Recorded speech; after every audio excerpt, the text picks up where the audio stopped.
Hi, I'm Matt with etrailer, and today we're going to be talking about the Kuat Piston Pro bike rack on the back of our 2022 Nissan Rogue. Now the one we have today is our 3-bike configuration, but you can get that in a couple other sizes, your 2-bike or your 4-bike. So let's take a closer look at it. This is going to be a premium rack that's going to be able to hold your bikes with a very secure fit. So let's take a closer look at that. So first things first is this is going to have a weight capacity of up to 40 pounds.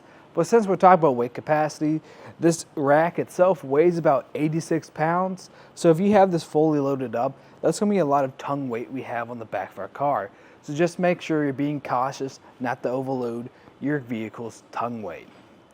With that aside, even though this does have a pretty high weight limit on it too, this does have a good tilt capacity. So as you can see right here, if I tilt this back, it's going to tilt pretty far.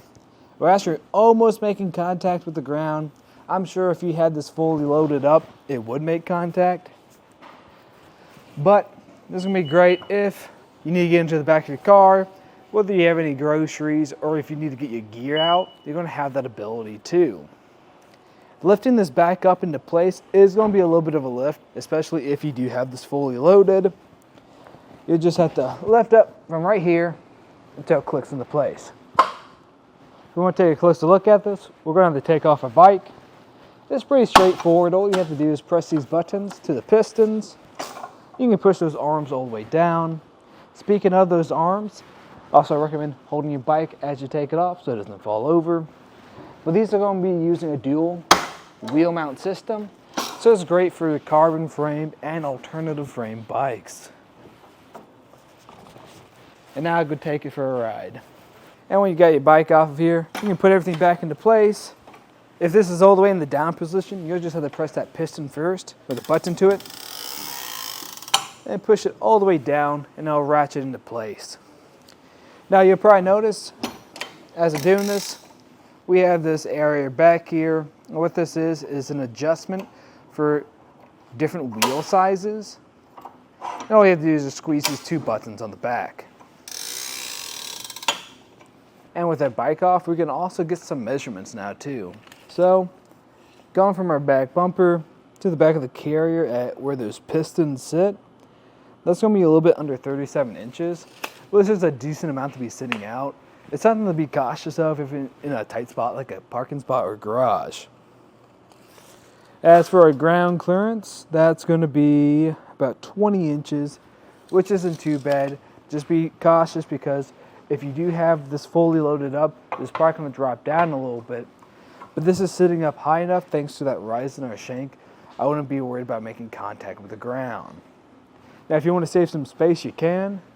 All you have to do is pull this lever and push up this time. And it's going to sit pretty close to our car.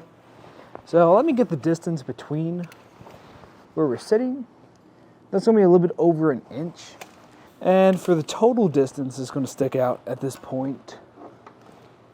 That's going to be a little bit under 12 inches. So that's going to save you a lot of space. As far as how this is going to sit on the back of the Nissan today, it is going to block your license plates and a majority of your backup camera. In that case, it just suggests relying more on your mirrors. And your taillights and back window won't be obstructed. Now, if you do get this in the 4-bike configuration, this is going to sit higher up, and it most likely will block your taillights. In that case, I'd recommend getting the Piston Pro X Bike Rack so you have some lights in the back of here. Just make sure you have 4-pole wiring installed in your car. And our rack today is going to install into this 2-inch hitch receiver.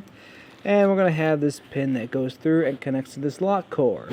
That's going to use the same key system as some included cable locks that we have for this rack. And on the very back of here, we're going to have this hole in the back of this shank. And you're going to use a specified tool to tighten and loosen this down. So no one can come by with a random one because this one has this hole in here. So you're going to need this security Allen key too. Overall, this is going to be a decent option for you if you plan on getting this in the 2-bike configuration, because you're going to have a higher weight capacity. You're still going to have that dual wheel mount system, and this is a premium rack, so it is a lot easier to use than some of our other racks. Now, if you are thinking about carrying 3 bikes, I'd actually recommend getting the Rocky Mountains guide rail. It's going to have a lot of the similar features, similar weight capacity of this one, only is the carrier itself is going to weigh less. 86 pounds, not including the bikes, is a lot of weight to have on the back of the Nissan Rogue. So definitely keep that in mind. But if you only plan on carrying lighter bikes on here, then it should be fine. But if you liked everything you saw today, that's just a look at the Kuat Piston Pro Bike Rack from the back by 2022 Nissan Rogue.